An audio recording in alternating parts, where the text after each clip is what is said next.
3,500 కోట్ల రూపాయల మద్యం మొత్తం. ఈ స్కామ్ మనీ ఎక్కడెక్కడ ఎవరెవరు ఎలా డిస్ట్రిబ్యూట్ చేశారు? అసలు ఆ నెట్వర్క్ ఎలా సాగింది? కీలకంగా ఎవరు వ్యవహరించారు?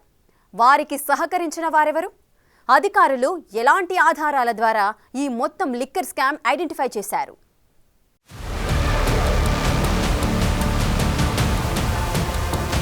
ఒకటి రెండు కాదు, ఏకంగా 3,500 కోట్ల మొత్తం సేకరణ ఎలా జరిగింది? అసలు ఈ మొత్తం ఆధారాలను ఎలా సేకరించారు? ఈ లిక్కర్ స్కామ్ లో గుర్తించాల్సిన ముఖ్యమైన విషయాలేంటి అని చూస్తే దర్యాప్తు అధికారులు ఎందరో సాక్షుల వాంగ్మూలాలు, డాక్యుమెంట్లు, బ్యాంకు రికార్డులు, ట్రావెల్ రూట్ మ్యాప్స్ వంటి ఆధారాలను బట్టి A1 రాజ్ కేసిరెడ్డి నేతృత్వంలో ఈ మొత్తం సిండికేట్ ఎలా పనిచేసిందో కనుగొన్నారు అధికారులు.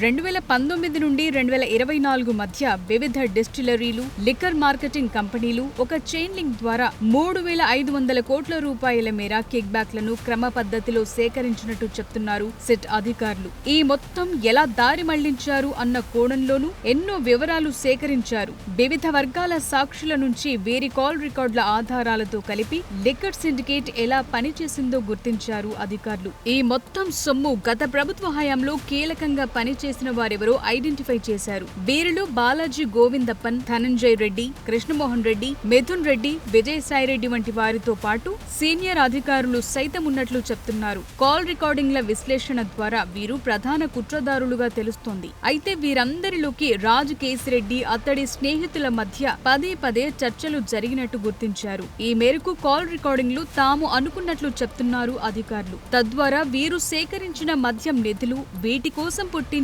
అక్రమ రసీదులు సైతం సేకరించారు విచారణాధికారులు.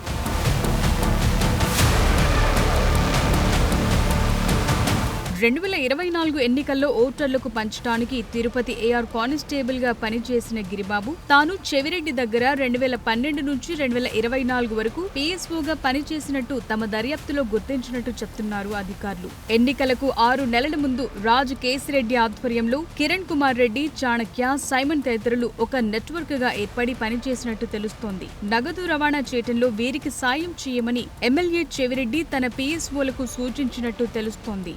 పోలింగ్ కి ముందు రోజుల్లో గరికపాడు చెక్పోస్టు దగ్గర 8.36 కోట్ల విలువైన కన్సైన్మెంట్ గల లారీని స్వాధీనం చేసుకున్నట్టు అధికారుల ముందు ఒప్పుకున్నాడు గిరిబాబు. ఈ క్యాష్ బాక్సులను దాచడానికి ప్రత్యేకంగా కొన్ని ప్రాంతాలను ఎంపిక చేశారని చెప్తున్నారు. ఎన్నికల ప్రక్రియను ప్రభావితం చేయడానికి తమ క్యాష్ డంప్ల నుంచి నగదు విస్తృతంగా వాడినట్లు గుర్తించారు అధికారులు. దీని ద్వారా ప్రజా ప్రాతినిధ్య చట్టం, అవినీతి నిరోధక చట్టం వంటి పలు సెక్షన్ల కింద వీరు నేరాలకు పాల్పడ్డట్టు తాము గుర్తించినట్టు చెప్తున్నారు అధికారులు.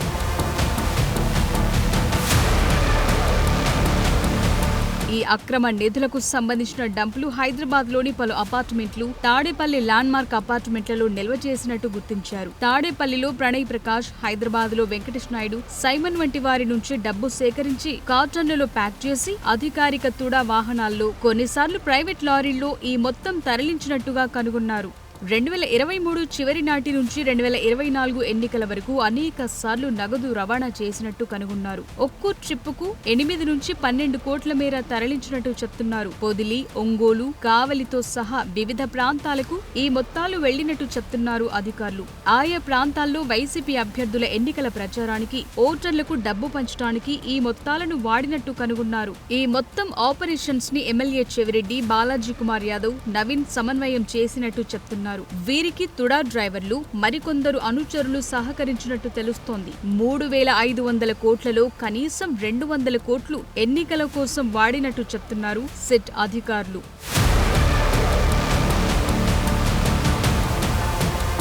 A1 రాజ్ కేసిరెడ్డి మద్యం ద్వారా వచ్చిన ఈ మొత్తాన్ని, స్థిరాస్తులను ఒక పద్ధతి ప్రకారం కొన్నట్టు చెప్తున్నారు. రాజ్ కేసిరెడ్డి తన తల్లి సుభాషిణి పేరిట తన అనుబంధ సంస్థ యశాన్వి ఇన్ఫ్రా వంటి వాటి ద్వారా పెద్ద ఎత్తున భూమి కొనుగోలు చేసినట్టు తెలుస్తోంది. షాబాద్, మచ్చనపల్లి, దామరపల్లి వంటి ప్రాంతాల్లో సుమారు 92 ఎకరాలను సేకరించినట్టు తాము ఆధారాలతో సహా తెలుసుకున్నామంటున్నారు సిట్ అధికారులు. రాజ్ కేసిరెడ్డి కొన్న భూముల విషయంలో రియల్ ఎస్టేట్ కన్సల్టెంట్లు పెద్ద ఎత్తున సహకరించినట్లు తెలుస్తోంది. ఈ కన్సల్టెంట్లకు అదాన్ డిస్టిలరీ ఖాతాల నుంచి నేరుగా డబ్బు వెళ్లినట్టు తెలుస్తోంది. ఈ భూముల మార్కెట్ విలువ 100 కోట్ల మేర ఉన్నట్టు చెప్తున్నారు అధికారులు. వివిధ ప్రైవేట్ సంస్థల నుంచి సుమారు 25 కోట్ల అనధికార లోన్లు మంజూరైనట్టు కూడా తెలుస్తోంది. రాజ్ కేసిరెడ్డి కొన్న భూముల విలువ పెంచడానికి కూడా ప్రణాళికలు రచించినట్టుగాను చెప్తున్నారు.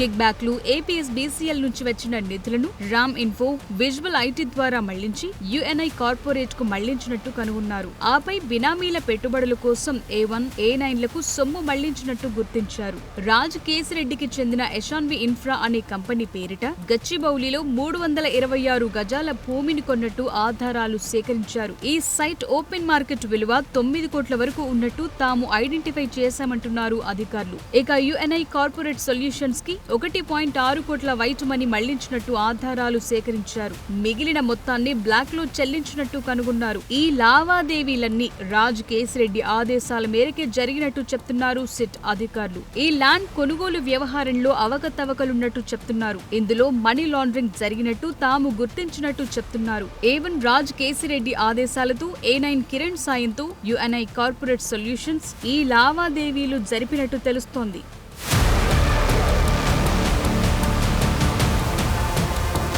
దుబాయ్లోనూ అక్రమ ఆర్థిక కార్యకలాపాలు నిర్వహించడానికి లిక్కర్ సొమ్ములో కొంత భాగం దారి మళ్లించినట్టుగా తెలుస్తోంది. రహస్య మార్గాల ద్వారా దుబాయ్కి ఈ నిధులు వెళ్లినట్టు గుర్తించారు. ఇది మనీ లాండరింగ్ కిందకొస్తుందని అంటున్నారు. ఇందుకు తగిన ఆధారాలను తాము సేకరించినట్టు చెప్తున్నారు అధికారులు. ఇక్కడ గుర్తించాల్సిన మరో ముఖ్యమైన విషయం ఏంటంటే జాంబియా, టాంజానియా వంటి ఆఫ్రికన్ దేశాల్లో మైనింగ్ వెంచర్లను అన్వేషించడానికి కోట్ల రూపాయల మేర ఖర్చు చేసినట్టు కూడా కనుగొన్నారు. నిందితులు ఈ క్రమంలో ఆయా దేశాల్లో సంచరించినట్టుగాను వారి ట్రావెల్ రికార్డులు చెప్తున్నాయంటున్నారు అధికారులు. A1 రాజ్ కేసిరెడ్డి ఆదేశాల మేరకు A9 కిరణ్ పలు హవాలా మార్గాల ద్వారా యుఏకి కోట్లాది రూపాయల మేర బదిలీ చేసినట్టు గుర్తించింది సిట్. ఈ నిధులను ఉపయోగించి TEKKR trading LLC, TEKKR truck UAE, transport LLC, home habs online furniture company, TEKKR transport limited UK వంటి పలు కంపెనీలు స్థాపించినట్టు కనుగొన్నారు విచారణాధికారులు. ఈ